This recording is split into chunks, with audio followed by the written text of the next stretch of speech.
हिंदी में यूपीएससी की तैयारी से संबंधित प्रोग्राम्स को देखने के लिए सब्सक्राइब करें study IQ IAS Hindi.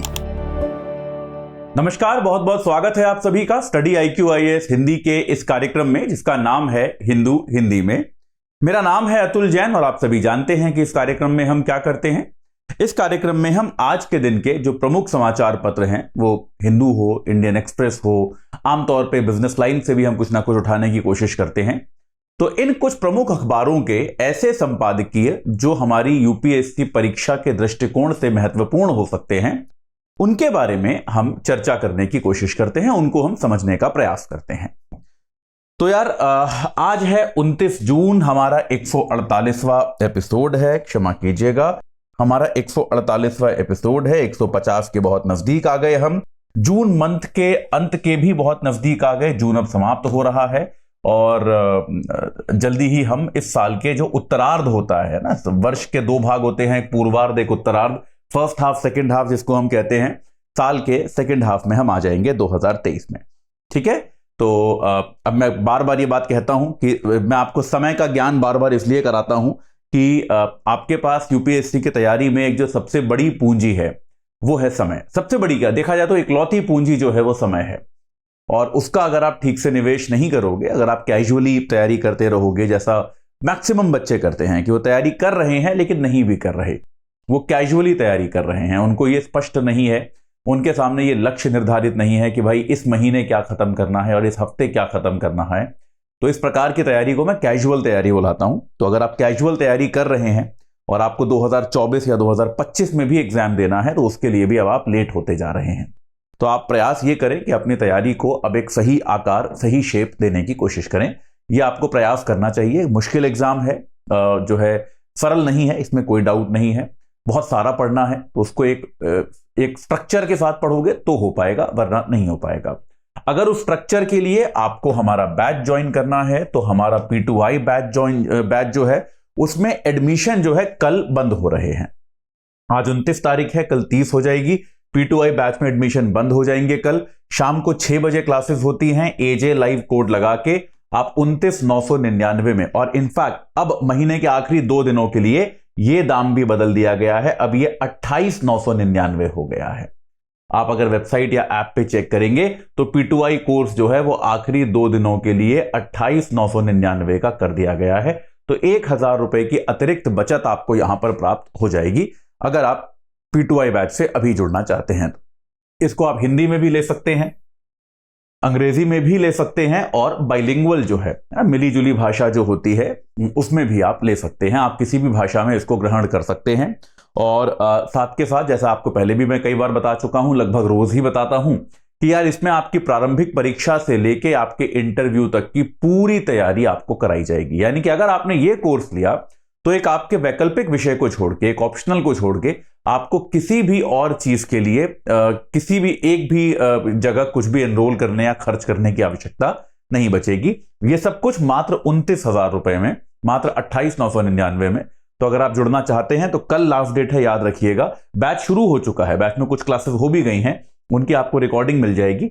AJ live code लगा के आप मात्र 28,999 में इसको 30 तारीख तक प्राप्त कर सकते हैं। आप अगर वैकल्पिक विषय की भी कोचिंग चाहते हैं तो वैकल्पिक विषयों में हमारे पास ये 8 ऑप्शंस हैं जो आप यहां पर देख पा रहे हैं। इन सारे ऑप्शंस को भी आप AJ लाइव कोड लगाकर मात्र 13,999 में प्राप्त कर सकते हैं।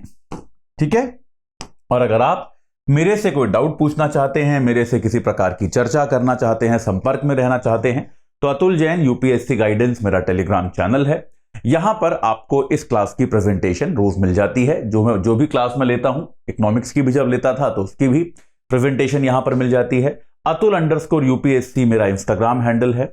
atul.jain@studiiq.com मेरा ईमेल आईडी है। इन सारे तरीकों से, इन सारे माध्यमों से आप मेरे साथ संपर्क में आ सकते हैं। आप में से बहुत सारे बच्चे बार बार अलग अलग माध्यमों से पूछ रहे हैं कि ये जो मेरी इकोनॉमिक्स की क्लास होती थी रमेश सिंह वाली, वो कब प्रारंभ होगी, वो प्रारंभ होगी भी या नहीं।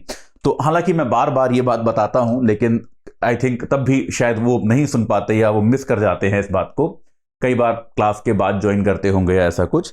तो उसमें क्या है यार, रमेश सिंह की क्लासेस जो है आपकी संभवतः मुझे ऐसा लगता है कि 1 जुलाई से आपकी शुरू हो जानी चाहिए, है ना। 1 जुलाई से मुझे ऐसा प्रतीत होता है कि आपकी जो रमेश सिंह की 1 जुलाई या फिर मंडे जो पड़ेगा, मंडे से कर सकते हैं कि मंडे से आपकी जो रमेश सिंह की क्लासेस है, इनफैक्ट 1 जुलाई मेरे ख्याल से सैटरडे होगा, तो 1 से नहीं होगी, फिर 3 जुलाई से, यानी कि सोमवार जो होगा, सोमवार से आपकी रमेश सिंह की भी जो क्लासेस होती थी वो एज इट इज शुरू हो जाएंगी। आज हम गुरुवार पे हैं, तो सोमवार से आपकी रमेश सिंह की क्लासेस भी शुरू हो जाएंगी। उन क्लासेस के ना चलने का कारण जो था, अर्थव्यवस्था की जो मैं क्लास लेता था, उसका कारण मैं आपको बता चुका हूं पहले भी कई बार। ऐसा कभी भी मत सोचिएगा कि वो प्रोग्राम बंद किया गया है या उसको ड्रॉप कर दिया गया है, ऐसा नहीं है। उसको बंद करने का कारण यह था क्योंकि मेरे पास समय का अभाव था, मैं एनसीईआरटी बैच की क्लासेस ले रहा था। तो एनसीईआरटी बैच की क्लासेस मेरी कल खत्म हो जाएंगी, और अगर वो क्लासेस कल खत्म हो जाएंगी तो उसके बाद जो है फिर शनिवार, तो उसके बाद क्योंकि कल क्लास है तो कल मेरे को समय नहीं मिलेगा और वो क्लास सुबह होती है, तो इन संभवतः आपकी ये जो एनसीईआरटी वाली क्लास है इसको हम सोमवार से प्रारंभ कर देंगे। ठीक है, हो सकता है शनिवार से भी करें, लेकिन सोमवार ही मेरे ख्याल से बेहतर रहेगा, सोमवार से इसको हम प्रारंभ करेंगे। तो उसको लेके अब मैं एक आखिरी बार क्लैरिफाई कर रहा हूं। तो अगर आप उस क्लास से जुड़े हुए थे तो सोमवार से सुबह 10 बजे, याद रखिएगा, रमेश सिंह पर आधारित जो इकोनॉमिक्स की क्लास होती थी वो हम सोमवार को सुबह से 10 बजे करेंगे। ठीक है, तो इसको भी याद रखिएगा। चलिए आगे बढ़ते हैं आज के एजेंडा पे, आज की चर्चा पर। तो यार कल आपको मैंने एक आर्टिकल पढ़ाया था जो एनआईआरएफ की जो रैंकिंग आई है भारत में, जो संस्थागत जो उच्च शिक्षा की रैंकिंग आती है जो भारत का शिक्षा मंत्रालय निकालता है, उस पर कल हमने काफी विस्तार से चर्चा की थी, काफी समय दिया था। एनआईआरएफ रैंकिंग पे आज एक आर्टिकल और आया है, और मेरे ख्याल से कल वाला आर्टिकल और आज वाला आर्टिकल मिलके काफी एक अच्छी एक जिसको हम कहते हैं पूरी सुदृढ़ जानकारी हमको इस बारे में दे देते हैं, काफी रोबस्ट जानकारी दे देते हैं। तो ये 2 आर्टिकल्स हम पढ़ लेंगे तो हम ऐसा मान लेंगे कि यार हमारा ये टॉपिक जो है एक तरह से कवर हो गया। ठीक है, तो एनआईआरएफ रैंकिंग जो है ये इन्होंने इसके जरिए आज जो आर्टिकल आया है वो उच्च शिक्षा की स्थिति के बारे में बात करता है कि यार भारत में हायर एजुकेशन की यानी कि उच्च शिक्षा की स्थिति क्या है। तो यहां पर पहली बात, कल हमने क्या बात करी थी, वितरण कैसा है, कि तमिलनाडु में 35 कॉलेज है 100 में से।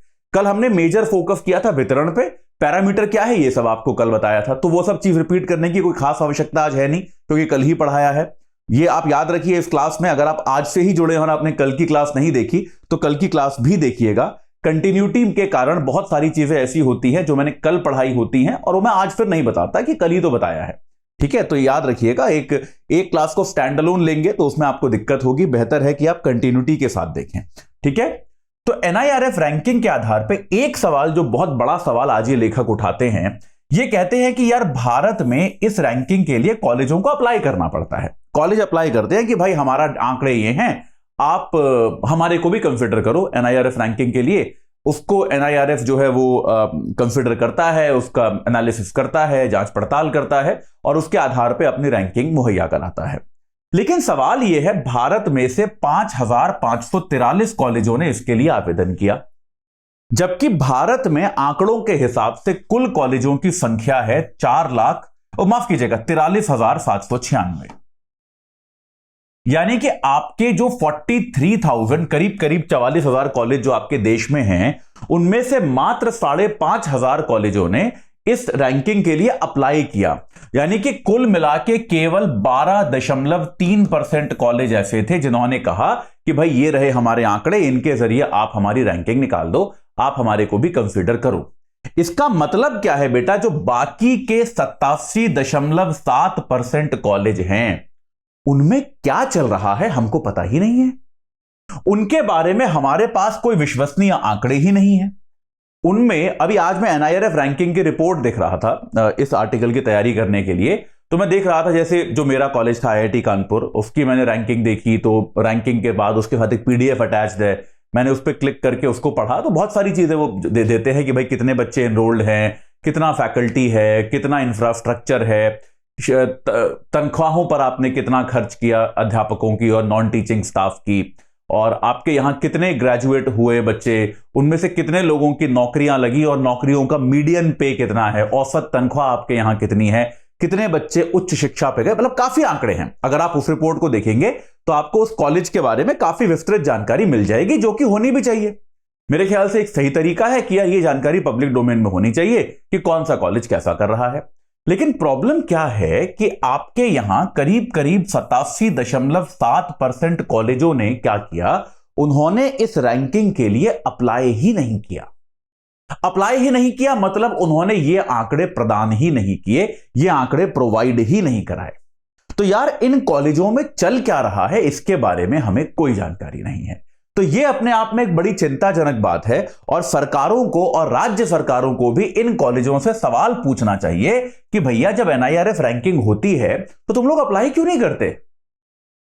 मतलब आप समझ रहे हो, ये तो वही वाली बात हो गई कि आप पूरे साल यूपीएससी की तैयारी कर रहे हो लेकिन फॉर्म नहीं भर रहे। अरे यार मतलब तैयारी करिए तो फॉर्म भरो ना भाई। तो ये वही बात है कि यार ये एक सवाल पूछा जाना चाहिए कि इतनी बड़ी संख्या में आपके यहां कॉलेज हैं जिन्होंने फॉर्म ही नहीं भरा, जिन्होंने अपने इसके लिए अप्लाई ही नहीं किया, क्योंकि निश्चित तौर पे शायद ये कॉलेज जो थे उनको उनकी गुणवत्ता को लेकर खुद को ही संदेह था। इन कॉलेजेस को लगता था कि यार कोई फायदा है नहीं, कुछ खास आंकड़े हमारे पास दिखाने को है नहीं, तो हम इस चीज को अप्लाई ही नहीं करते, इस चक्कर में पढ़ते नहीं। तो इस संख्या को कम किए जाने की आवश्यकता है। ये 87.7% कॉलेज जो ऐसे हैं जिन्होंने अप्लाई ही नहीं किया। इसके अलावा लेखक यहां पे कहते हैं कि भारत में 43% विश्वविद्यालय और 61.4% कॉलेज जो है वो गांव में है, वो ग्रामीण है। लेकिन अगर आप इस रैंकिंग में देखेंगे तो शीर्ष के 100 कॉलेजों में ग्रामीण कॉलेज हैं ही नहीं। जो गांव में बसे हुए हैं ऐसे कॉलेजेस आपको दिखेंगे ही नहीं।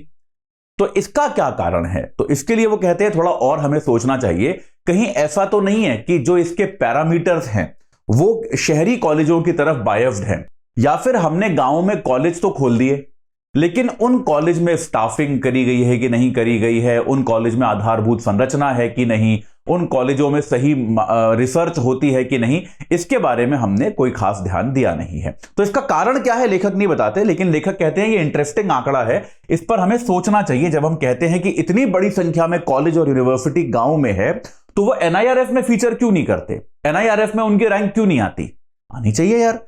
तो इस पर भी आप एक बार सोच सकते हैं। राज्यवार वितरण की असमानता आपको कल बता ही चुका मैं कि यार 4 राज्य ऐसे हैं आपके, कौन कौन से? सबसे पहले है तमिलनाडु, फिर है आपका दिल्ली जिसमें 32 है, फिर आपका है केरल और फिर आपका है पश्चिम बंगाल।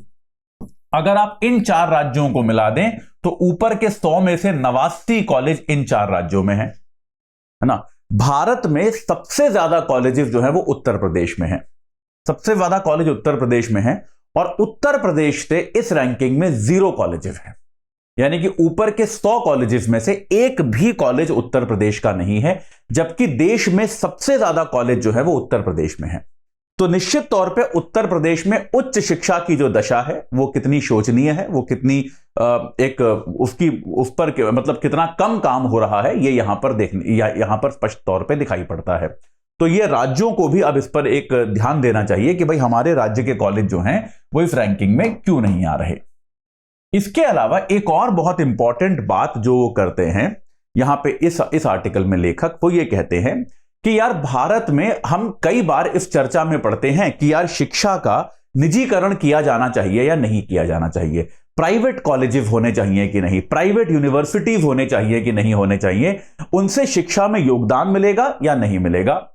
और कई बार यह भी कहा जाता है कि यार अगर प्राइवेट कॉलेज, प्राइवेट यूनिवर्सिटी आएगा तो वो गुणवत्ता को बढ़ावा देगा, वो शिक्षा की गुणवत्ता को बहुत बढ़ाएगा, ऐसा अक्सर क्लेम किया जाता है, दावा किया जाता है।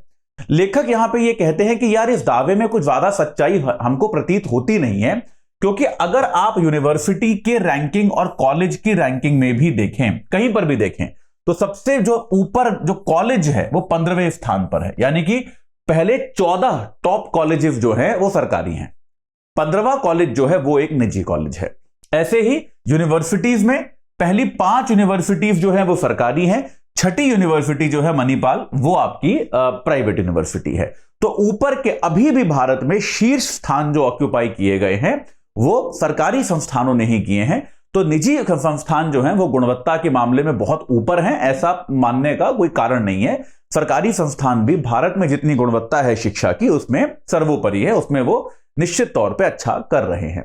ठीक है, तो एक ये जो एक आर्गुमेंट होता है कि निजी और सरकारी, ये प्रश्न आ सकता है, इस पर चर्चा हो सकती है अक्सर कि निजी और सरकारी में क्या लाभ हैं। तो अक्सर बच्चे लिख के आते हैं निजी में गुणवत्ता बेहतर होगी, लेकिन आप उसको अपोज कर सकते हैं यहां पे कि आंकड़े इस बात की परिभाषा नहीं देते, आंकड़े इस बात की गवाही नहीं देते। निजी क्षेत्र में आप देखेंगे तो टॉप कॉलेजेस जो हमारे यहां हैं, टॉप यूनिवर्सिटीज जो हैं, वो सरकारी ही हैं, वो निजी नहीं है। एक जो क्रूशियल फैक्टर है जिसको यहां पर वो निकाल के लाते हैं कि यार अगर हम जो टॉप 100 कॉलेजेस हैं उनको देखें, या टॉप 100 यूनिवर्सिटीज, माफ कीजिएगा, उनको देखें, और हम बाकी जो यूनिवर्सिटीज हैं उनको देखें, तो एक जो बहुत बड़ा फर्क है वो है फैकल्टी का। वो कहते हैं कि ऊपर के 100 विश्वविद्यालयों में औसतन हर विश्वविद्यालय में 645 फैकल्टी मेंबर्स हैं, जबकि बाकी जो ऊपर के 100 में नहीं आए उनमें औसतन 242 फैकल्टी मेंबर्स हैं। तो यानी कि निश्चित तौर पे जो एक फैकल्टी स्टूडेंट रेशो होता है, ज्यादा फैकल्टी को अब्सॉर्ब कर पाना, ज्यादा फैकल्टी को अपने पास काम दे पाना, ये जो है विश्वविद्यालय की गुणवत्ता को बढ़ाता है। तो भारत में हम कई बार देखते हैं कि भाई खबरें आती हैं कि आपके यहां टॉप यूनिवर्सिटीज में भी, आईआईटीज में भी सीटें खाली हैं, शिक्षकों की, बच्चों की नहीं, शिक्षकों की वैकेंसीज हैं, 30% कम प्रोफेसर हैं, 40% कम प्रोफेसर हैं जितने होने चाहिए। दिल्ली विश्वविद्यालय से अक्सर इस तरह की खबरें आती हैं। तो ये एक बहुत बड़ा सबूत है कि यार अगर आप ज्यादा फैकल्टी लेके आओगे, अगर आप फैकल्टी की संख्या और मात्रा बढ़ाओगे, तो निश्चित तौर पे आपके यहां आपके संस्थान की जो गुणवत्ता है उसमें सुधार होगा। तो ये फैकल्टी की कमी का भी जो प्रॉब्लम है, इसको हमें तेजी से निपटाना चाहिए, क्योंकि यहां पे एकदम स्पष्ट साक्ष्य है कि आपके जो ऊपर के विश्वविद्यालय हैं उनमें निश्चित तौर पे ज्यादा फैकल्टी मेंबर्स उपस्थित हैं। ठीक है, इसके अलावा यार एक और चीज है कि रिसर्च पब्लिकेशन जो होते हैं, यानी कि भाई कॉलेज में केवल पढ़ाई नहीं होती ना, जो प्रोफेसर होते हैं वो रिसर्च भी करते हैं, अनुसंधान भी करते हैं बहुत तरह का। तो उस रिसर्च के आधार पे वो रिसर्च पेपर वगैरह पब्लिश करते हैं। तो लगभग 90% पेपर जो है, 87 पॉइंट कुछ था, मैं इसका लगभग जो है, खैर संख्या इंपॉर्टेंट नहीं है, ये उन संस्थानों से है जिन्होंने आवेदन किया। फिर वही जाते हैं पहले पॉइंट पे कि कुल 12.3% कॉलेजेस ने तो आवेदन किया था, बाकी ने तो आवेदन ही नहीं किया। तो ये 12-12.5% कॉलेज जो हैं, ये करीब 90% रिसर्च कर रहे हैं भारत में। सवाल फिर से पूछा जाना चाहिए उन 87% कॉलेजों से जिन्होंने अप्लाई नहीं किया कि यार आप 87% कॉलेज मिलके पूरे देश में जितनी रिसर्च हो रही है, आप सब मिलके उसका 10% कर रहे हो। तो फिर इस पे कुछ तो जवाबदेही एक स्पष्ट होनी चाहिए कि यार ऐसा क्यों हो रहा है, ऐसा क्यों हो रहा है कि इतने सारे कॉलेज, 87% कॉलेज मिलके पूरे देश की 10-11% रिसर्च ही कर पा रहे हैं। तो ये जो है कल जो आर्टिकल मैंने आपको बताया था उसमें हमने राज्यवार देखा था, आज हमने जो कॉलेज इसमें हैं और जो कॉलेज नहीं हैं उनके बीच में एक तुलनात्मक दृष्टिकोण से देखा। इतना जानकारी हमारे लिए एनआईआरएफ के लिए काफी है। ठीक है, तो ये 2 आर्टिकल्स हमने एनआईआरएफ पे कर लिए, एक कल किया था, एक आज किया। हमारा अब इस पे काफी एक हम कह सकते हैं रोबस्ट, एक भरपूर ज्ञान हमारे पास इसमें हो गया है। यार ये जो आर्टिकल है, इसको मैं काफी देर तक सोचता रहा कि इस पर मैं बात करूं या ना करूं, इस पर चर्चा करी जानी चाहिए या नहीं करी जानी चाहिए, क्योंकि ये अनपॉपुलर है, ये एक ऐसा ओपिनियन है, ये एक ऐसा विचार है जो बड़ा मतलब जिसपे आप में से कई लोग सहमत भी नहीं होंगे और सुन के शॉकिंग भी लगता है ना कि अरे ये कैसी बातें हैं, ये कैसी बात कर रहे हो, ऐसा भी लगता है इसको सुन के। सागरिका घोष ने एक आर्टिकल लिखा है, जानी मानी पत्रकार हैं, वो ये कहती हैं कि भाई प्रधानमंत्री ने जैसे अभी अमेरिका में कहा कि अरे लोकतंत्र तो भारत के डीएनए में है।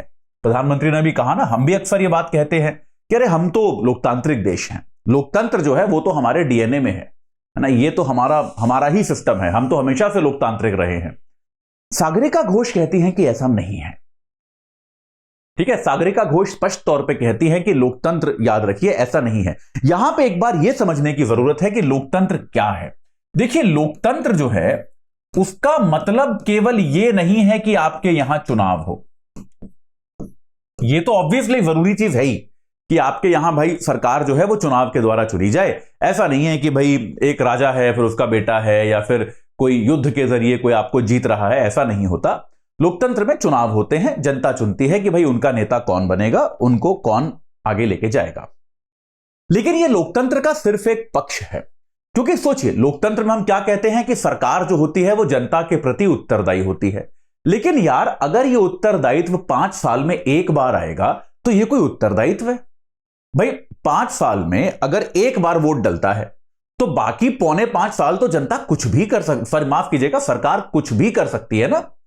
तो भाई मतलब सरकार को लगता है अरे 5 साल बाद चुनाव होगा, तो पौने 5 साल इन जनता को खूब प्रताड़ित करो, आखिरी 3 महीने अच्छी अच्छी बातें करो इनके साथ, है ना। तो आपने देखा भी होगा कि जब भी चुनाव होते हैं, भले ही वो केंद्र सरकार हो या राज्य सरकारें हो, चुनावों के पहले कितनी योजनाएं घोषित करते हैं, जाके इतने करोड़ का पैकेज, इतने लाख करोड़ का पैकेज सब देना शुरू करते हैं। अब यार आपने पहले क्यों नहीं दिया? आपकी सरकार तो पहले से थी।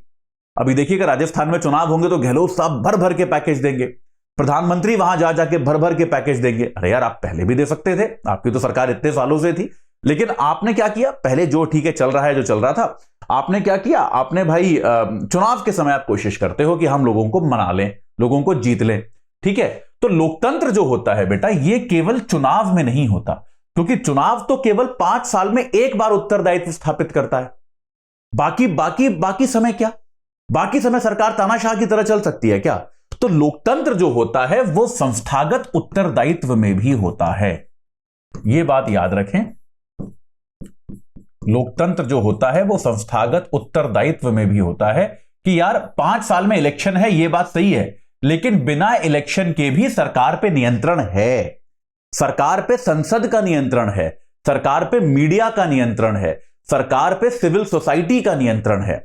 ये सारे नियंत्रण जब होते हैं तब एक परिपक्व लोकतंत्र बनता है कि भले ही इलेक्शन नहीं है, लेकिन अगर सरकार कुछ गलत करेगी तो सिविल सोसाइटी, न्यायपालिका, संसद, लोग सड़क पे उतर सकते हैं, लोग उसका विरोध करते हैं, सरकारों से निर्णय वापस कराए जाते हैं। ऐसा हमने भी देखा है भाई। 2011 में जब निर्भया कांड हुआ था, या फिर जन लोकपाल वाला पूरा मामला, कितना प्रोटेस्ट हुआ था। अभी पिछले वर्ष किसान आंदोलन को लेकर कितना विवाद हुआ, आखिरकार सरकार को अपना जो निर्णय है वो बदलना पड़ा। सरकार ये भी तो कह सकती है हम चुने हुए हैं, हम तो नहीं मानेंगे आपकी बात, लेकिन ये लोकतंत्र का वास्तविक परिचायक है। तो जो लोग इसको अनार्की कहते हैं वो एक बार समझें इस बात को कि यही लोकतंत्र है, क्योंकि वरना तो यार पौने 5 साल सरकार जो मन में आएगा वो करेगी, ऐसा है कि नहीं है। तो यहां पे सागरिका घोष ये कहती हैं कि यार वास्तविकता क्या है कि भारत एक नया लोकतंत्र है। देखिए, राजनीति में या फिर किसी देश के इतिहास में 50-100 साल बहुत बड़ा पीरियड नहीं होते। हम लोगों के जीवन में बहुत बड़ा पीरियड है, हमारे जीवन में 70 साल बहुत बड़ा पीरियड है यार। हम में से कोई भी 70 साल का नहीं होगा जो ये क्लास देख रहा है, राइट। तो हम लोगों के जीवन में बहुत बड़ा पीरियड है, लेकिन आमतौर पर एक देश के इतिहास में, एक संस्कृति के इतिहास में 70 साल कोई बहुत बड़ा कालखंड नहीं होता। और हम लोग लोकतंत्र कब बने? 1947 में ही बने, उसके पहले तो हम लोकतांत्रिक थे नहीं, हम एक औपनिवेशिक कब्जे में थे। तो यह स्पष्ट है कि भारत एक नया लोकतंत्र है और उसकी जड़ें अभी बहुत मजबूत नहीं हैं। जैसे आप एक नया पौधा लगाते हो तो उसकी जड़ें मजबूत नहीं होती, वो धीरे धीरे फैलती हैं। तो भारत में भी लोकतंत्र जो है निश्चित तौर पे है और ठीक ठाक तरह से चल रहा है, कोई खतरा उसको नहीं आया है। किसी ने भी ऐसा नहीं किया कि भारत में सैन्य शासन आ गया जैसा पाकिस्तान में होता रहता है, ऐसा नहीं हुआ। लेकिन तब भी भारत में लोकतंत्र बेहद मजबूत है या ऐसा कुछ, यह समझना एक गलती होगी, यह समझना एक अपरिपक्व सोच है कि ऐसा निश्चित तौर पर नहीं है, ठीक है। तो ये यहां पे कहते हैं। अब जैसे वो बताती हैं सागरिका घोष कि जैसे इंदिरा गांधी थी, इंदिरा गांधी ने स्वतंत्र भारत के इतिहास में लोकतंत्र को सबसे बड़ी चोट पहुंचाई है। स्वतंत्र भारत के इतिहास में अगर किसी प्रधानमंत्री ने लोकतंत्र को बहुत बड़ा खतरा उत्पन्न किया है तो वो श्रीमती इंदिरा गांधी थी, जब उन्होंने 1975 में आपातकाल लगाया। तो यार आप क्या एक्सपेक्ट करोगे? अगर वास्तव में भारत की जनता बेहद लोकतांत्रिक होती तो आपातकाल के बाद इंदिरा गांधी को एकदम उनका राजनीतिक सफाया हो जाता, ऐसा होना चाहिए था। लेकिन 77 में चुनाव हारी हो, यह बात सही है, लेकिन बहुत ज्यादा नहीं हारी। उत्तर भारत में हारी, दक्षिण भारत में जीती। दक्षिण भारत में कांग्रेस पार्टी ने बहुत बड़ी जीत हासिल की थी। उत्तर भारत में भी यह कहा जाता है कि जो एक नसबंदी का कैंपेन चलाया था उसके कारण उन पर ज्यादा प्रभाव पड़ा। इमरजेंसी से लोगों को ज्यादा फर्क नहीं पड़ रहा था। हाँ ठीक है, ये जो जबरदस्ती नसबंदी कराई गई लोगों की, उससे लोगों में एक डर फैल गया और उसके कारण इंदिरा गांधी को हराया गया। लेकिन उसके बाद भी दक्षिण में भारी जीत हुई।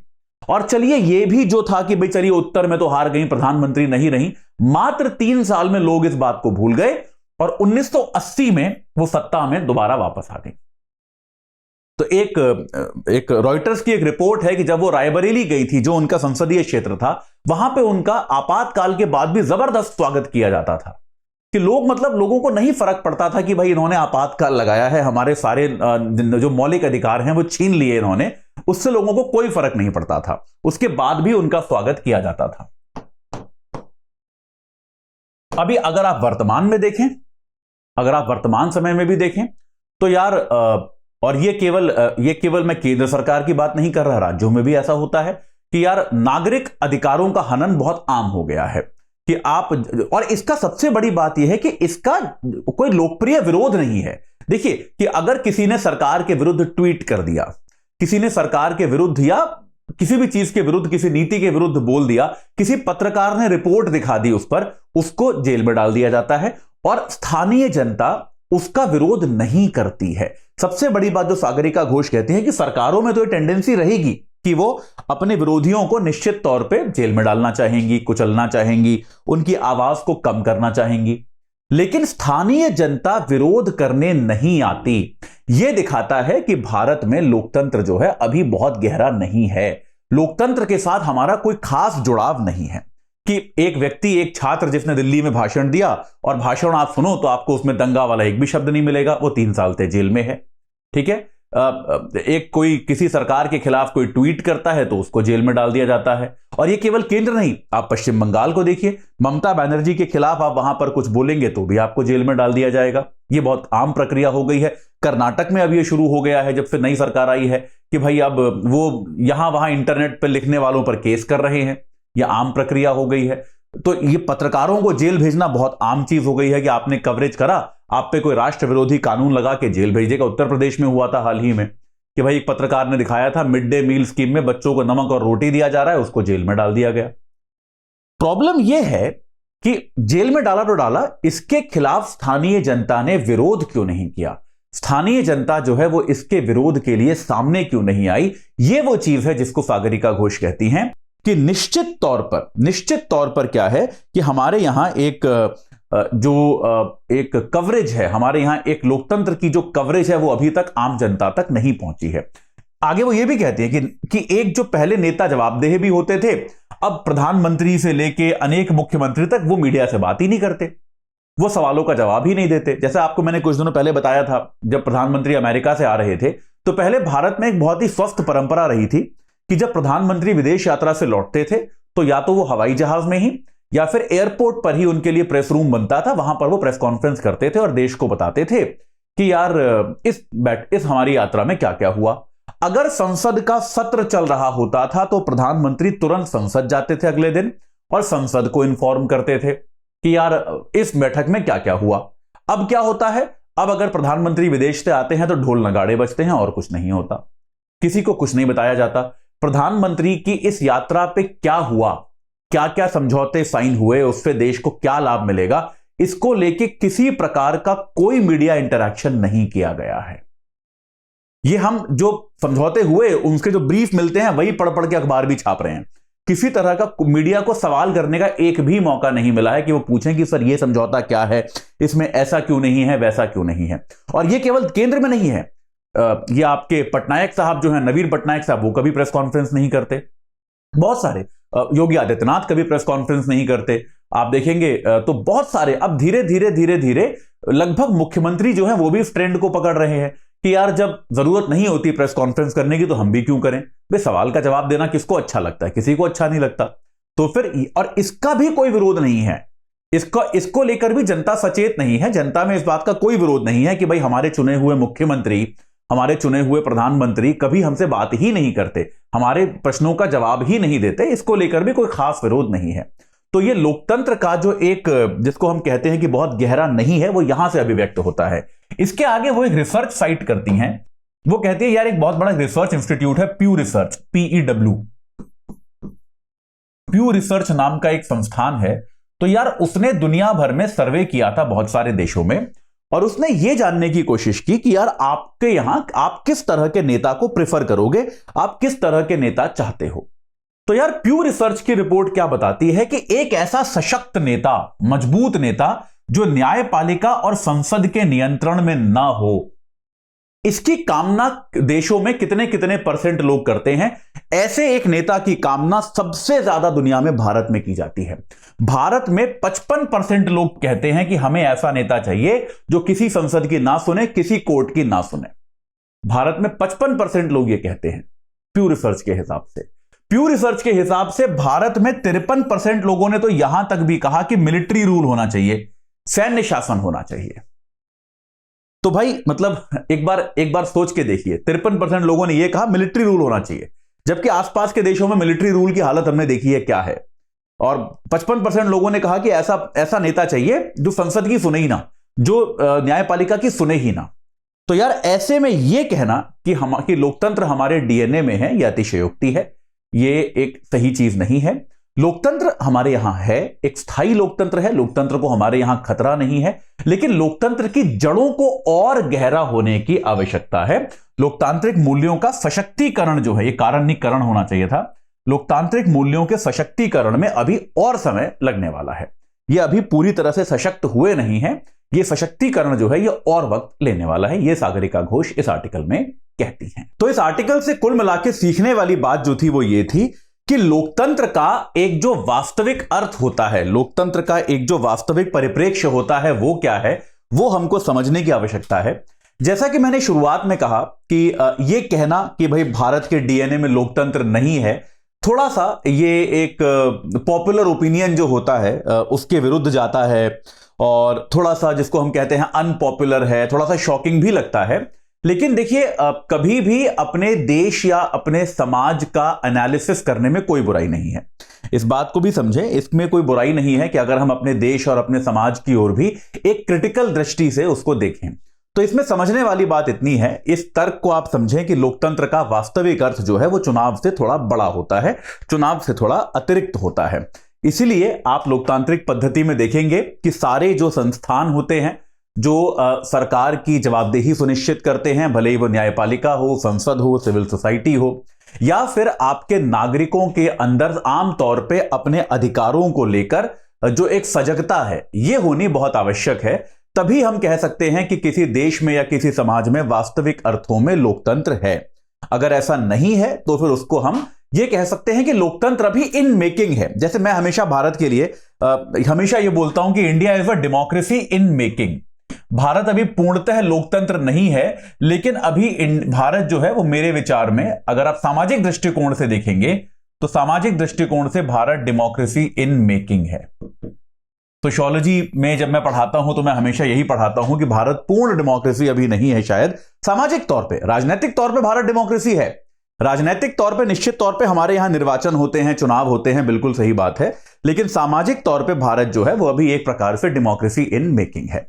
चलिए, तो ये हो गया सागरिका घोष का आर्टिकल, जिस पर चर्चा मुझे करने के बारे में मैंने बहुत बार सोचा कि यार चर्चा करी जाए या ना करी जाए, लेकिन आखिरकार मुझे लगा कि आप लोग परिपक्व हैं, इस बात को समझ पाएंगे। ठीक है, अब एक बार अगले आर्टिकल पे चलते हैं। तो यार ये दिल्ली का जो विवाद है, दिल्ली के शासन प्रशासन का जो विवाद है, ये बहुत समय से चल रहा है। मतलब ये एक ऐसा विवाद है जो हमेशा से चलता आ रहा है और ये खत्म होने का नाम नहीं ले रहा। और तो एक इस विवाद को लेकर कल भी एक आर्टिकल आया था, आज भी एक आर्टिकल आया है। कल वाला मैंने छोड़ दिया था क्योंकि मुझे लगा कि यार बहुत सारा पढ़ा चुका मैं। कुछ महीने पहले दिल्ली का जो ये सुप्रीम कोर्ट का निर्णय था, उसके बाद जो केंद्र सरकार अध्यादेश लाई, इन सब पर मैं काफी सारा पढ़ा चुका हूं। तो मुझे लगा अब दोबारा बार बार सेम चीज क्यों पढ़ानी है, तो मैंने उसको छोड़ दिया था। लेकिन आज फिर एक आया है तो मुझे लगा यार अब थोड़ा सा तो कवर हमें करना ही पड़ेगा। तो यार हुआ क्या है दिल्ली में? देखिए, सबसे पहली बात, दिल्ली जो है एक विचित्र, मतलब दिल्ली एक अनोखा, दिल्ली का भारत के राज्य स्ट्रक्चर में, भारत के संघीय ढांचे में दिल्ली का एक विशिष्ट स्थान है। भारत का जो संघीय ढांचा है उसमें दिल्ली जो है वो एक विशिष्ट स्थान है उसका। वो ना तो पूर्ण राज्य है, न ही पूर्ण रूप से केंद्र शासित है।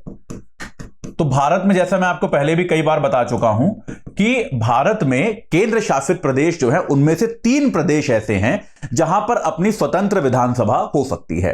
वो कौन से 3 प्रदेश हैं? वो दिल्ली है, पुडुचेरी है और आपका जम्मू और कश्मीर है। ठीक है, ये 3 ऐसे राज्य हैं जिनमें आपकी स्वतंत्र विधानसभा हो सकती है। ऐसे 3 राज्य भारत में हैं। तो भारत के संघीय ढांचे में दिल्ली में क्या हुआ है, दिल्ली की विधानसभा को किसी भी आम राज्य की जो विधानसभा होती है या फिर इवन किसी केंद्र शासित प्रदेश की जो विधानसभा है उसकी तुलना में अपेक्षाकृत कुछ अधिकार कम दिए गए हैं। 3 ऐसे प्रमुख चीजें हैं। एक तो है पुलिस। आपने सुना होगा कि भाई दिल्ली पुलिस जो है वो केंद्र सरकार को रिपोर्ट करती है, राज्य सरकार को रिपोर्ट नहीं करती, जबकि बाकी सभी राज्यों में वो राज्य सरकार के पास है। आपने देखा होगा केजरीवाल साहब जो है वो बार बार इस बात की मांग भी करते हैं कि यार दिल्ली पुलिस हमको दे दी जाए, हम उस पर बढ़िया नियंत्रण करके दिखाएंगे, हम कानून व्यवस्था सुधारेंगे। दूसरा है भूमि, यानी कि जमीन से जुड़े जो मामले होते हैं। और तीसरा क्या है, तीसरा आपका आता है ये पब्लिक व्यवस्था, सार्वजनिक व्यवस्था। ये मामले जो हैं ये दिल्ली की विधानसभा के पास नहीं है।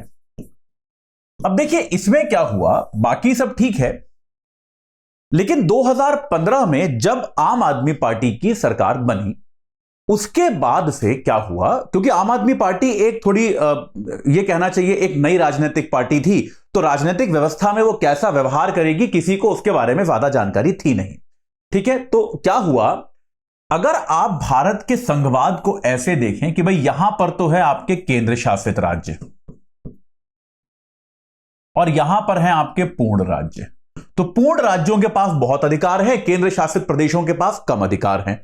कई सारे देखिए, क्योंकि मैंने आपको बताया केवल 3 केंद्र शासित प्रदेश ऐसे हैं जहां पे विधानसभा है, पुदुचेरी, जम्मू कश्मीर और दिल्ली। इनके अलावा जो केंद्र शासित प्रदेश हैं उनमें विधानसभा नहीं है, यानी कि शासन प्रशासन की सारी शक्ति जो है वो वहां पे जो भी उपराज्यपाल होता है या प्रशासक होता है उसमें निहित होती है और किसी व्यक्ति के पास कोई अधिकार नहीं होता। तो ऐसे में क्या हुआ कि धीरे धीरे 2015 के बाद से केंद्र सरकारें यह प्रयास कर रही हैं कि दिल्ली को थोड़ा ज्यादा केंद्र शासित की तरफ धकेला जाए, न कि पूर्ण राज्य की तरफ। तो दिल्ली में विधानसभा तो है, उसको तो आप हटा नहीं सकते, लेकिन उस विधानसभा को निष्प्रभावी करने की कोशिशें की जाती रही। जैसे कि यह प्रयास किए गए कि यार दिल्ली के जो एलजी हैं, उपराज्यपाल हैं, उपराज्यपाल को ही वहां का पूरी तरह से प्रशासक बना दिया जाए, शासन का प्रमुख जो है वो उपराज्यपाल हो, राज्य सरकार के पास कोई ज्यादा अधिकार ना हो। 2015 से एक कवायद शुरू हुई, यह प्रक्रिया शुरू हुई, बार बार इसको लेके कोर्ट केस हुए, विवाद हुए, दिल्ली उच्च न्यायालय में मामले गए और आखिरकार 2023 में जाके 8 साल लंबी लड़ाई के बाद सुप्रीम कोर्ट ने दिल्ली सरकार के पक्ष में अपना निर्णय दिया। सुप्रीम कोर्ट ने कहा कि यार दिल्ली की जो सरकार है वो निर्वाचित सरकार है और अगर आपको उसे अधिकार देना ही नहीं है तो आपने ये चुनाव वगैरह क्यों कराए यार? आपने निर्वाचन के जरिए, चुनाव के जरिए उनको चुना है तो आप उनको सही अधिकार भी दे। सुप्रीम कोर्ट ने यह स्पष्ट किया कि यार राज्य की, जैसे इस बार जो मुद्दा था वो सेवाओं का था कि यार सेवाएं जो हैं, सेवाएं मतलब अफसर, सेवाएं जो हैं वो पूरी तरह से राज्य सरकार को रिपोर्ट करेंगे, ना कि उपराज्यपाल को। ये केंद्र सरकार, ये माफ कीजिएगा, भारत के उच्चतम न्यायालय का स्पष्ट निर्देश था। तो एक बार को ऐसा लगा कि यह विवाद जो है सुलझ गया है, लेकिन ऐसा नहीं हुआ। केंद्र सरकार अपनी शक्तियों का प्रयोग करते हुए तुरंत उसके विरुद्ध एक अध्यादेश ले आई और अब केंद्र सरकार ने क्या कर दिया कि एक समिति बना दी। जैसा आपको बता चुका हूं पहले भी कि भाई क्या कर दिया, दिल्ली सरकार का आधिपत्य हटाने के लिए एक समिति बना दी। उस समिति में एक तो दिल्ली के मुख्यमंत्री हैं और 2 जो हैं वो नौकरशाह हैं, 2 सिविल सर्वेंट्स हैं, मुख्य सचिव और गृह सचिव, ये 2 नौकरशाह हैं और ये तीनों लोग मिलकर निर्णय करेंगे कि सेवाओं में क्या कदम उठाया जाए। अब इसके अध्यक्ष कहने के लिए मुख्यमंत्री हैं, लेकिन सबका बराबर वोट है, तो बेसिकली मुख्यमंत्री का मत या मुख्यमंत्री का जो कहना है वो एक आईएएस ऑफिसर के बराबर का हो गया, जो कि अपने आप में चिंताजनक है कि नहीं है। आप कहीं पर भी ऐसी मिसाल ढूंढ सकते हैं कि मुख्यमंत्री की बात और आईएएस ऑफिसर की बात एक जैसी है, उसमें बराबर शक्ति है। यार मुख्यमंत्री निर्वाचित है, उसकी बात में, उसके कथन में अधिक शक्ति होनी जरूरी है, यही लोकतंत्र का सार है। लेकिन यहां पे ऐसी प्रक्रिया बनाई गई और इसके बाद भी यह किया गया कि ये जो समिति है ये जो अनुशंसा देगी, ये अनुशंसा भी एलजी पर कोई बाध्यकारी नहीं है। एलजी अगर सहमत नहीं है तो वह इस समिति की अनुशंसा को भी नकार सकता है। तो बेसिकली आपने क्या कर लिया, सेवाओं के मामले में, सर्विसेज के मामले में मुख्यमंत्री से या फिर दिल्ली की सरकार से सारी शक्तियां एक बार दोबारा छीन ली। ठीक है, अब इसको लेकर केंद्र सरकार का तर्क क्या है? केंद्र सरकार यह कहती है कि यार देखो दिल्ली के प्रशासन में संतुलन की जरूरत है। केंद्र सरकार यह कहती है कि दिल्ली कोई आम राज्य नहीं है, दिल्ली में दिल्ली एक बहुत विशेष राज्य है, बहुत एक अनोखी जगह है। यहां पर जैसा कि आप जानते ही हैं कि भाई तमाम केंद्र सरकार के ऑफिस हैं, बड़े बड़े ऑफिस हैं, आपके फॉरेन डिग्नेटरीज यहां पर आते हैं, तो एक अलग तरह का राज्य है, आम राज्य आप इसको नहीं मान सकते। तो दिल्ली के प्रशासन में केंद्र को थोड़ी और शक्ति चाहिए, ऐसा केंद्र सरकार कहती है कि भाई ये हमारे पास होना चाहिए। दिल्ली के प्रशासन में हमें थोड़ा सा अतिरिक्त संतुलन स्थापित करने की आवश्यकता है। जितना संतुलन आमतौर पे केंद्र राज्य में होता है उससे थोड़ा सा ज्यादा संतुलन हमें दिल्ली में चाहिए। ठीक है, यह बात सही है। एक तो केंद्र यह कहता है, दूसरा केंद्र यह कहता है कि यार हम जो भी कर रहे हैं वो संविधान के हिसाब से कर रहे हैं ना। 239AA जो संविधान का आर्टिकल है वो हमें अधिकार देता है कि केंद्र सरकार ऐसे किसी भी मामले पे कानून बना सकती है जिस पे आमतौर पे विधानसभा को कानून बनाने का अधिकार होता है। तो जो हम कर रहे हैं वो संविधान में लिखा हुआ है, संविधान हमें वो करने की शक्ति देता है। हम कोई भी ऐसी चीज नहीं कर रहे जो संविधान के विरुद्ध हो। केंद्र सरकार का इस बात को लेकर यह तर्क है, यह आर्गुमेंट है। तो यार ये जो आर्टिकल है सुप्रीम कोर्ट के लॉयर का, गौतम भाटिया का, वो कहते हैं कि केंद्र सरकार का ये जो स्टैंड है ये पूरी तरह से लोकतांत्रिक सिद्धांतों के खिलाफ है। वो ये कहते हैं यार देखो कि वो कहते हैं कि लोकतांत्रिक सिद्धांतों के पूरी तरह से खिलाफ है। देखो, क्योंकि किसी भी जगह पे क्या होता है, आपका जो निर्वाचित प्रतिनिधि होता है, आपकी जो सरकार होती है, सरकार नीतियां बनाती है। कोई भी चीज है, सरकार का काम होता है नीति को बनाना। ठीक है, तो सरकार अब नीतियां बनाती है। नीति आपने कुछ भी बना के प्रशासनिक अधिकारियों को दी, लेकिन यार उस नीति का अनुपालन कौन करेगा? भाई किसी भी राज्य में अब आपका कोई मुख्यमंत्री बैठ के नीति बनाता है कि यार ऐसे करेंगे, तो थोड़ा ना मुख्यमंत्री खुद जाके उसका पालन करता है, उसका एग्जीक्यूशन करता है। वास्तविक लेवल पे उसका अनुपालन कौन करता है? सेवाएं करती हैं। भाई आप में से जो लोग आईएएस अफसर बनेंगे, जो लोग सिविल सर्वेंट्स बनेंगे, और क्या करोगे आप लोग? करियर के पहले 20 साल आप क्या करने वाले हो? जो भी आपको नीति बना के दी जाएगी आप उसका पालन करोगे। यह है कि नहीं है? तो यार एक बात बताओ, मतलब नीति आपको बना के मैं दे रहा हूं पालन करने के लिए, लेकिन आप लोग मुझे रिपोर्ट ही नहीं करते। यह प्रॉब्लम है कि नहीं है बहुत बड़ी? कि यार मतलब आपको काम क्या करना है, काम मैं दूंगा, लेकिन मैं आपका बॉस नहीं हूं, आपका बॉस कोई और है। आप किसी भी ऑर्गेनाइजेशन में सोचो कि यार आपको कोई आप में से कई लोग नौकरियां करते होंगे कि भाई आपको जो आदमी काम दे रहा है वो आपका बॉस नहीं है, आपका बॉस कोई और है, तो आप काम करोगे क्या ढंग से? या फिर एक उत्तरदायित्व की समस्या पैदा होगी कि नहीं होगी? यहां पे क्या होना चाहिए भाई, अगर मैं आपको काम, मेरी नीतियों को आप लागू कर रहे हो तो आपकी जवाबदेही मेरी तरफ होनी चाहिए ना। बात है कि नहीं? सीधी सीधी बात है कि नहीं? कि यार अगर मेरी नीतियों को आप लागू कर रहे हो और आपकी जवाबदेही मेरी तरफ नहीं है, फिर तो आप करो ना करो, आपकी इच्छा हो गई, मैं कुछ कर ही नहीं सकता आपका। तो यहां पर एक बहुत इंपॉर्टेंट सिद्धांत है जो सुप्रीम कोर्ट ने स्थापित किया है, वो है जवाबदेही की त्रिस्तरीय श्रृंखला। इसको आप लिख के रख लीजिएगा, जवाबदेही की त्रिस्तरीय श्रृंखला। सुप्रीम कोर्ट ने कहा है कि भाई जवाबदेही जो होती है, उत्तरदायित्व जो होता है, वो त्रिस्तरीय होता है। वो कैसे है कि आपके अफसर जो हैं, आपकी सेवाएं जो हैं, वो किसके प्रति जवाबदेह हैं? वो आपके कैबिनेट के प्रति या फिर आपके मंत्रियों के प्रति जवाबदेह हैं। आपके मंत्री किसके प्रति जवाबदेह हैं? आपकी विधानसभा के प्रति जवाबदेह हैं, है कि नहीं? और आपकी विधानसभा किसके प्रति जवाबदेह है? आपकी विधानसभा जो है वो जनता के प्रति जवाबदेह है। तो ये पहला चरण जवाबदेही का, ये दूसरा स्तर और ये तीसरा स्तर। ये त्रिस्तरीय जवाबदेही जो है ये लोकतंत्र का आधार है। सुप्रीम कोर्ट ने कहा कि भैया देखो, लोकतंत्र में अगर आप किसी भी शक्तिशाली संस्थान को जवाबदेही से मुक्त कर दोगे तब तो वो कुछ करेगा नहीं ना, वो तानाशाह हो गया, वो कैसे काम करेगा? यहां पर आप क्या कर रहे हो? आपको ये समझ में आया कि सेवाएं जो हैं वो कैबिनेट की तरफ जवाबदेह हैं। मंत्री पूछेगा भाई आपने लागू किया कि नहीं किया। कैबिनेट से विधानसभा पूछेगी कि भाई बताओ आपने क्या किया, आपको विधानसभा में जवाब देना पड़ेगा। और विधानसभा जनता के प्रति जवाबदेह है। जनता भारत में संप्रभु है, जनता भारत में सोवरेन है, जनता किसी के प्रति जवाबदेह नहीं है। ठीक है, अब आपने क्या कर दिया? अगर आपने सेवाओं की रिपोर्टिंग किसी और को कर दी तो आपने ये पहला ही चरण तोड़ दिया। तो आपका जो त्रिस्तरीय ये आपकी जवाबदेही की श्रृंखला थी, इसका पहला ही स्तर आपने तोड़ दिया कि सेवाएं जो हैं अब वो कैबिनेट को जवाब नहीं देंगी। समझ में आ गया आपको? तो ये आपके लोकतंत्र के लिए एक नुकसानदायक चीज है, ऐसा गौरव भाटिया कहते हैं कि यार ये जो है ये एक समस्याप्रद स्टैंड है। ठीक है, इसके आगे वो ये कहते हैं कि हाँ ठीक है, दिल्ली को विशेष दर्जे के तहत दिल्ली एक आम राज्य नहीं है, सब समझते हैं इस बात को। इसमें कोई ये नहीं कहता कि भाई दिल्ली आम राज्य है, जैसे कोई और राज्य चलता है या कोई और केंद्र शासित प्रदेश चलता है वैसे ही दिल्ली भी चलना चाहिए, ऐसा कोई नहीं कहता। सबको पता है दिल्ली की आवश्यकताएं अलग तरह की हैं, दिल्ली की परिस्थितियां अलग तरह की हैं, लेकिन उन परिस्थितियों के लिए 239 ए में दिल्ली में 3 क्षेत्र कम दिए तो गए हैं। गौरव भाटिया कहते हैं कि भैया वो संतुलन आपको चाहिए, समझता है संविधान इस बात को, और उसी संतुलन के लिए संविधान 3 क्षेत्र कम दे तो रहा है। संविधान ने किया तो है ये अरेंजमेंट कि भाई दिल्ली में पुलिस, सार्वजनिक व्यवस्था और भूमि, ये क्षेत्र जो है ये नहीं मिलेंगे राज्य सरकार को, ये केंद्र के पास रहेंगे। अपने आप में कितनी बड़ी बात है भाई, किसी राज्य सरकार से आप पुलिस छीन के केंद्र को दे दो, कितनी बड़ी बात है।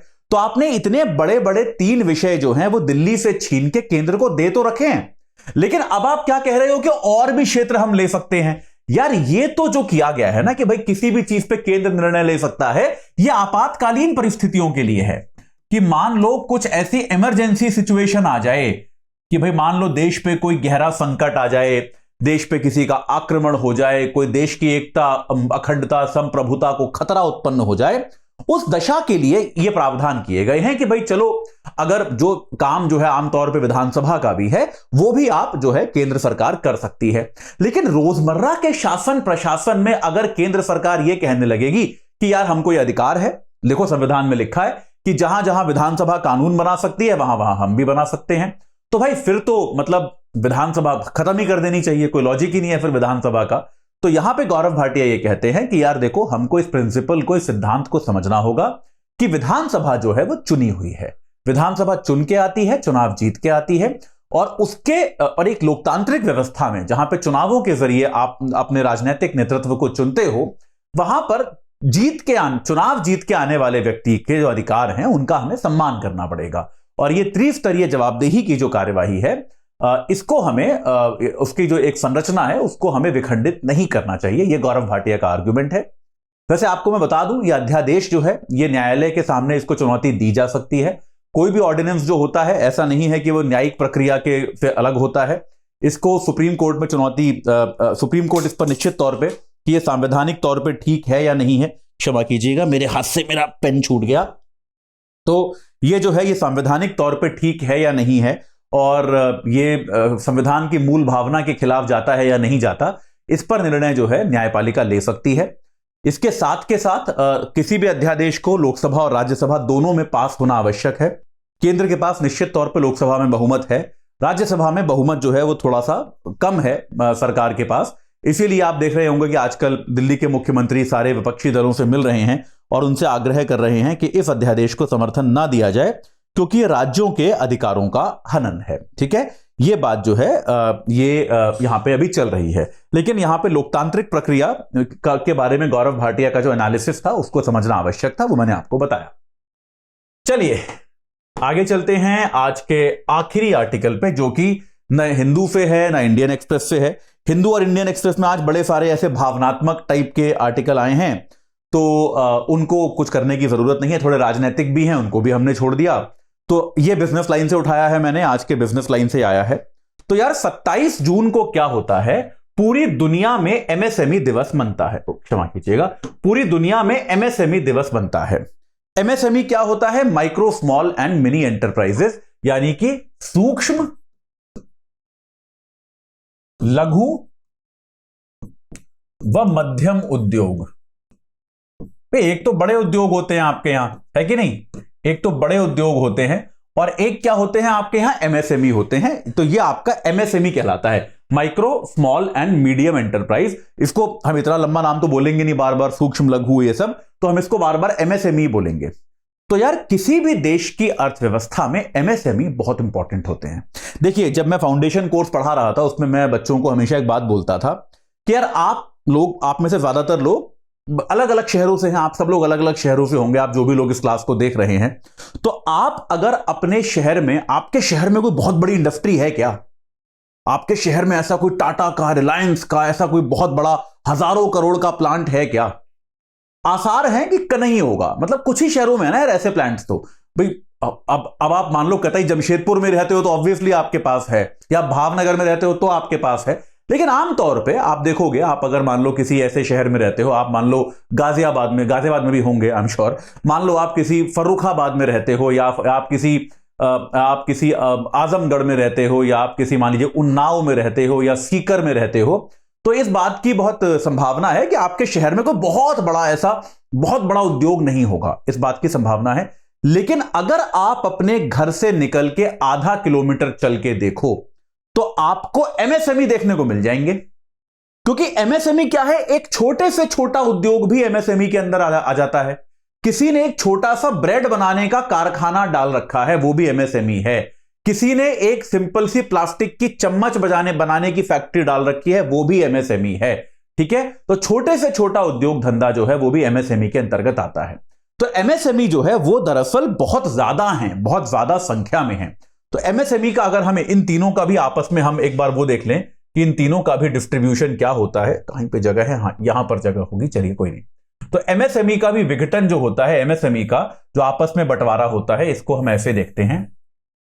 तो अगर हम देखें कुल मिला के कि भाई टर्नओवर कितना है, टर्नओवर मतलब आप कितने का व्यापार करते हो पूरे वर्ष में, तो टर्नओवर में अगर आप देखेंगे तो इसको हम कर देंगे 5 करोड़। ठीक है,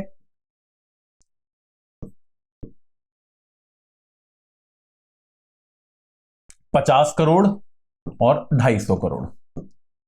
ठीक है, तो 5 करोड़ से कम टर्नओवर वाला जो भी कोई उद्योग है वो कहलाता है सूक्ष्म।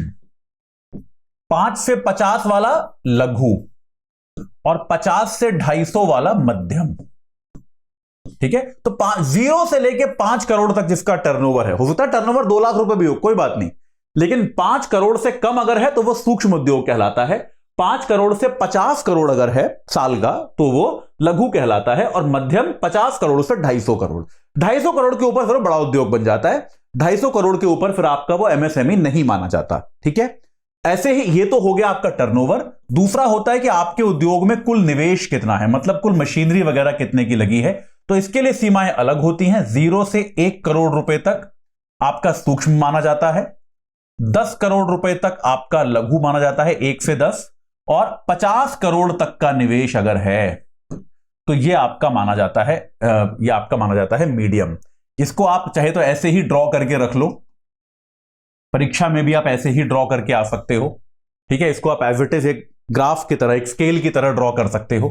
ठीक है, ये आपका सूक्ष्म हो गया, ये आपका लघु हो गया, ये वाला क्षेत्र पूरा, और ये आपका जो है ये पूरा मध्यम हो गया। आप ये जो है इस फर्क को समझें। ठीक है, तो भाई ये आपका हो गया एमएसएमई सेक्टर। तो यार आपके देश में किसी भी देश में एमएसएमई सेक्टर बहुत इंपॉर्टेंट है, बहुत महत्ता होती है उसकी। तो यार भारत में दुनिया के बहुत सारे देशों की तरह एमएसएमई सेक्टर में आया संकट। ये संकट कब आया? कोविड में आया। हमको पता है यार, कोविड आया तो निश्चित तौर पे बड़े बड़े उद्योगों को भी नुकसान हुआ, एमएसएमई को और ज्यादा नुकसान हुआ, कोई शक नहीं है इस बात में, बिल्कुल हुआ। और उसके बाद रूस और यूक्रेन का युद्ध शुरू हो गया, जिसके कारण कच्चे माल की सप्लाई में दिक्कत आनी शुरू हो गई, पेट्रोल डीजल महंगा हो गया, बहुत तरह की समस्याएं उद्योग धंधों को फेस करनी पड़ी। तो यार ऐसा सबको अंदेशा था। बिजनेस टाइम का आर्टिकल ये कहता है कि सब लोग इस बारे में बात तो कर रहे थे, पर कोई ऐसा सॉलिड डेटा नहीं था, सॉलिड आंकड़ा नहीं था कि क्या नुकसान हुआ है, क्या उस नुकसान को हम नाप सकते हैं, क्या उस नुकसान का कोई पैरामीटर है उसको नापने का। तो यार यहां पे अब क्या हुआ है, आरबीआई की एक रिपोर्ट आई है जिसको हम कहते हैं वित्तीय स्थिरता रिपोर्ट। ये भी याद कर लो, वित्तीय स्थिरता रिपोर्ट जो होती है आपकी फाइनेंशियल स्टेबिलिटी रिपोर्ट, इसको एफएसआर कहते हैं, फाइनेंशियल स्टेबिलिटी रिपोर्ट। ये कौन निकालता है? ये आरबीआई निकालता है। कई बार यूपीएससी में इस तरह के प्रश्न पूछ लेते हैं। फाइनेंशियल स्टेबिलिटी रिपोर्ट जो होती है आपकी, वो आरबीआई निकालता है, साल में 2 बार आती है। तो ये जो आपकी वित्तीय स्थिरता रिपोर्ट आई है, तो उसने एक तरह से इसकी झलक दी है कि वास्तव में एमएसएमई को किस तरह के संकट का सामना करना पड़ा। तो एमएसएमई के लिए सरकार ने एक ईएलसीजीएस स्कीम शुरू करी थी, जिसका मतलब क्या है कि आपातकालीन ग्रांट, उनको हम ऋण दे रहे हैं और बिना किसी कोलैटरल के, बिना किसी हम उनसे क्या बोलते हैं, संपार्श्विक जो होता है, गिरवी कोई भी चीज रखवाए बिना उनको हम ऋण दे रहे हैं। तो आपातकालीन स्थिति में अगर मान लीजिए उद्योगों को वित्त की कमी थी तो उनको वित्त प्रदान किया जा रहा था। यह आपका ईएलसीजीएस स्कीम था। तो इसमें क्या हुआ बेटा, ऋण दिए गए, और अगर आप ऋण देते हो और जिस क्षेत्र में संकट है तो वो ऋण एनपीए बन जाएंगे, है कि नहीं। एनपीए मतलब जिस आदमी ने कर्जा लिया है वो वापस नहीं कर पाएगा। भाई अगर कोई उद्योग कर्जा लेता है तो वापस कब कर पाता है? जब उसका धंधा चल रहा होता है। अब धंधा नहीं चलेगा तो आदमी ऋण वापस कैसे करेगा?